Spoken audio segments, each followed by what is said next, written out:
Okay, in chapter 10, we will be talking about estimation and hypothesis testing for two population parameters. Oops. So, two population parameters, not just one. In chapter 8 and 9, we did estimation and hypothesis testing for only one population parameter. For example, everyday consumers make choices between products from two or more competing brands, right? So this is an example. Fleet managers in large companies must decide which model and make of a car to purchase next year. So now we're talking about two populations, or more than two, basically. To compare two products, to compare two types of cars. Another example, like airlines must decide whether to purchase replacement planes from Boeing to Airbus or no. So we have two different populations now, Boeing versus Airbus. So sometimes we need to compare two population, and basically sometimes more than two, but in this chapter we're gonna focus on two population only and do some testing regarding these two populations. Parameters, I'm going to focus on one parameter in this chapter, which is the mean, okay? Because in chapter 8 and 9 we did the mean and the proportion, now I'm going to focus on the mean, the average. So the first section I'm going to cover estimation for two population means using independent samples. 10.2, we will be talking about hypothesis testing. So this is estimation, then hypothesis testing, again for two independent samples, or using independent samples. The last part we are going to do estimation and hypothesis testing, but not using independent samples, using dependent samples or paired samples. Okay.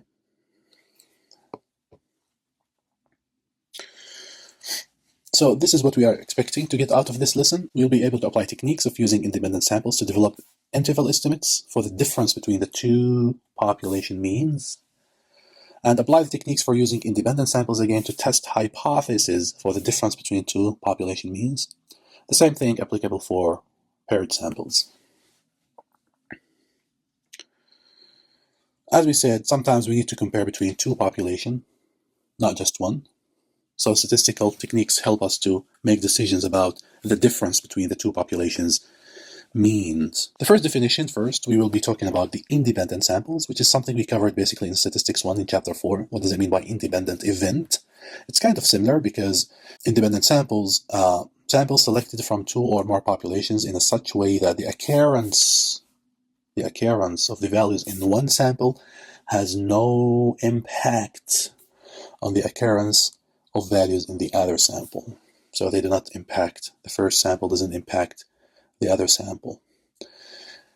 And we will have two scenarios when we talk about independent samples. Sometimes, again, as we did in chapter 8 and 9, sometimes the standard deviation of the population is known. Basically, I have to circle the whole thing. Population standard deviation is known, or the population standard deviation is unknown. Again, both samples right now we're going to talk about samples are independent. And I am going to use Minitab for that one. For the first case, Minitab doesn't support the first case, so that's why maybe I'm going to use Excel for the first case. So first we would like to estimate the difference between two population means. Okay? The difference between two population means. If we have sigmas, which is, what are the sigmas? Sigma 1, sigma 2. Sigma 1 is the standard, is the first population standard deviation. Sigma 2 is the second population standard deviation. If both guys are known and we have independent samples, then we're going to use the Z distribution. What is the confidence interval? This is the confidence interval. The confidence interval, as we said before, is the point estimate plus or minus critical value times the standard error. This is my point estimate.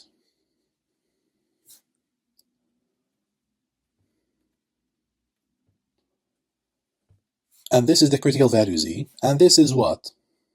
The standard error. So this is the first scenario. In that way, we will be able to find the confidence interval. So before we discuss the second case, I'm going to give an example. So I'm going to move to my laptop to give an example. This is an example about finding the confidence interval estimate when the population's standard deviations are both known using two independent samples. So Healthy Body is a small chain of fitness centers located in South, but with some clubs scattered in here and in Canada. One of the branches worked with a business class from local university on a project in which a team of students observed Healthy Body customers with respect to their club usage. As part of the study, the students measured the time that customers spend in the club during a visit. The objective is to estimate the difference in mean times spent per visit for male and female customers. So now we have two groups, we have two populations now. The idea is to compare between two populations. The first population group is the males, and the second one is the females. This is one of the common examples comparing female and male customers.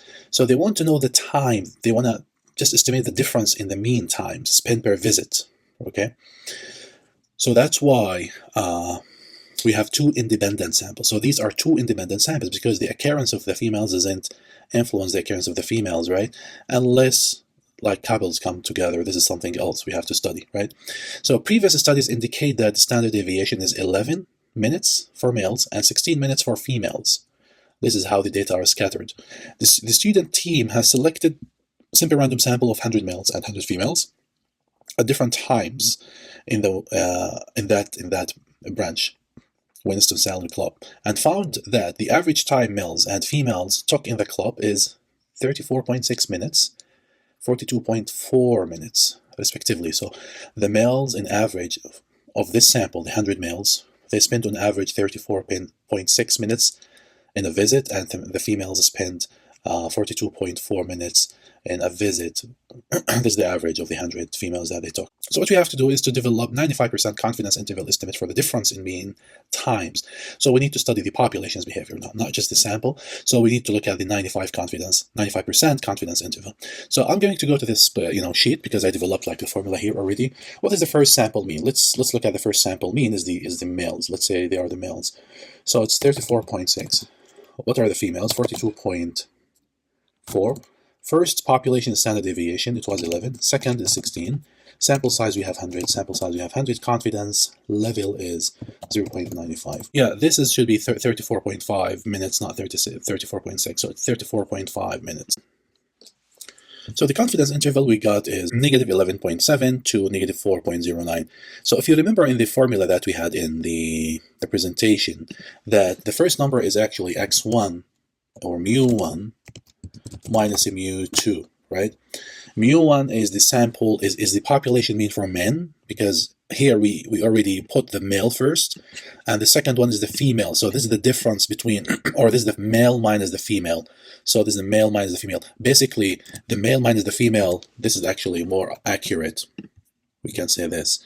So the population mean of the male minus the population mean of the female is between these two numbers. So that means the population means of the female is much higher than the male, because we got negative. When you subtract male minus female, right, the mean, we got negative number. What does this mean? It means that based on the sample data and based on the specific confidence level, which is 95%, women spend on average between 4.09 and 11.71 minutes longer than the male, right? Because this is negative. Why it's negative? Because we have male minus female means we got negative. So the female spends more minutes than the male, and it's between what? It's between 4 to 11 minutes approximately. It's between 4 and 11. So what we can say here, based on the sample data and specified basically confidence level, which is 95%, women spent on average between 4.09 and 11.71 minutes longer at this place, Healthy Body Fitness Center.